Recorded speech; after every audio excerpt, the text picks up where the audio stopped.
अरे आप लोग ठीक ठाक है ना। चलिए तो हम शुरू करते हैं। आज एक चैप्टर है, तीसरा चैप्टर है बायोलॉजी का। क्लास 10th वाले के लिए खासकर बहुत ही उपयोगी ये चैप्टर है। एग्ज़ाम में इस चैप्टर से खासकर प्रश्न पूछे जाते हैं। ठीक है, तो हम जानने का प्रयास करेंगे कि जनन क्या है। जनन का मतलब होता है जन्म देना। क्या होता है? जन्म देना। तो जन्म देने की बात है तो हमको भी तो कोई जन्म दिया होगा ना, आपको भी कोई जन्म दिया होगा। पेड़ पौधे जितने भी है, जीव जंतु, सबको कोई ना कोई क्या करता है? जन्म देता है। तो ये जन्म देने की जो प्रक्रिया है, और जन्म देने के बाद क्या होता है? हमारे संख्या में वृद्धि होती है। वृद्धि होती है, बढ़ता है। हमारे घर में अगर 3 मेंबर है तो एक और जन्म हो गया तो कितना हो गया? 4। संख्या बढ़ गया ना। फिर उसका शादी ब्याह होगा, फिर वो जनन करेगा, फिर लंबा परिवार हो जाएगा ना।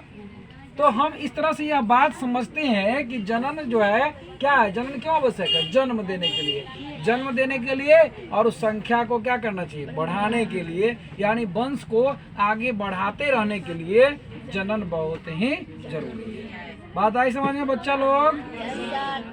तो कोई पूछे कि जनन क्यों जरूरी है, तो जनन इसलिए जन्म देने के लिए जरूरी है, और जन्म देने के लिए बाद उसकी संख्या हमेशा बढ़ती रहे, और उसका, उस जाति का, उस खानदान का, उस पीढ़ी क्या हो? सुरक्षित हो। यानी उसकी स्पीसीज खत्म ना हो, जाति खत्म ना हो, उसकी संख्या बढ़ती रहे, इसलिए जनन आवश्यक है।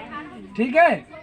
जनन में क्या होता है? नए जीवधारी उत्पन्न होते हैं और अपनी संख्या को बढ़ाते हैं। ठीक है, अपनी अस्तित्व को कायम रखते हैं।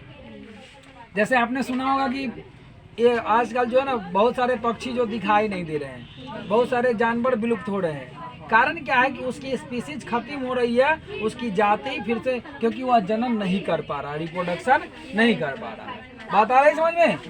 तो इस प्रकार से देखा जाता है, वही बात आई है कि समान प्रकार के जीव आपस में जनन प्रक्रिया द्वारा नए जीव उत्पन्न करते हैं, और उसको क्या कहते हैं हम लोग? जाति कहते हैं। एक तरह का जीव जब आपस में जनन प्रक्रिया करता है तो उससे क्या होता है? उसकी वंश में वृद्धि होती है और एक जाति कहलाती है। जैसे आदमी का आदमी के साथ, है ना, पर जानवर के साथ जनन की प्रक्रिया होती है। चलिए तो हम लोग जानेंगे विभिन्नता के बारे में। अब जो जन्म देने के बाद उसमें चेंजिंग आता है। किसी का देखेगा माता पिता गोड़ा ना, और लड़का थोड़ा सा श्याम रंग हो जाता है ना, उसी तरह।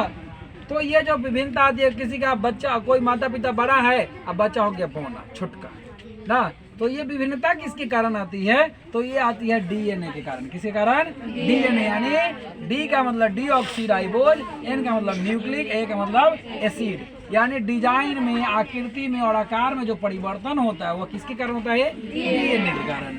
और बात आती है कि विभिन्नता आवश्यक है जाति के लिए, लेकिन व्यष्टि यानी समुदाय के लिए नहीं, जीवों के लिए जरूरत नहीं है। जाति के लिए जरूरी है कौन? विभिन्नता। अगर विभिन्नता होगा तभी हमारी जाति कायम रह पाएगी, क्योंकि हर जाति अलग अलग जाति बन पाता है। कोई छोटा हो गया ना, बौना हो गया, तो उसकी जाति बौना में गिना जाता है। कोई लंबा हो गया, कोई काला हो गया, कोई गोरा हो गया, तब ना विभिन्नता दिखाई पड़ता है। अन्यथा विभिन्नता दिखाई पड़ेगा? नहीं पड़ेगा।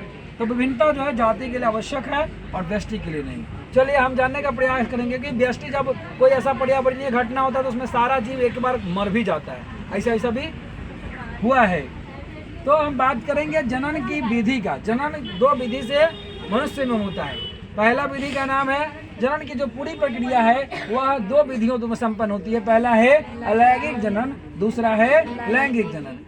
अलैंगिक का मतलब होता है असेक्सुअल रिप्रोडक्शन, और लैंगिक कहते हैं सेक्सुअल रिप्रोडक्शन।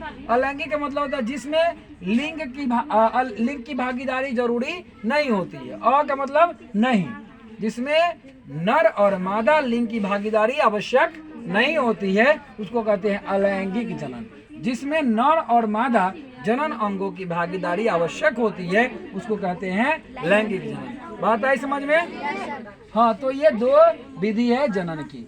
चलिए तो उम्मीद करते हैं ये वीडियो पसंद आई हो तो लाइक करें, सब्सक्राइब करें। Thank you.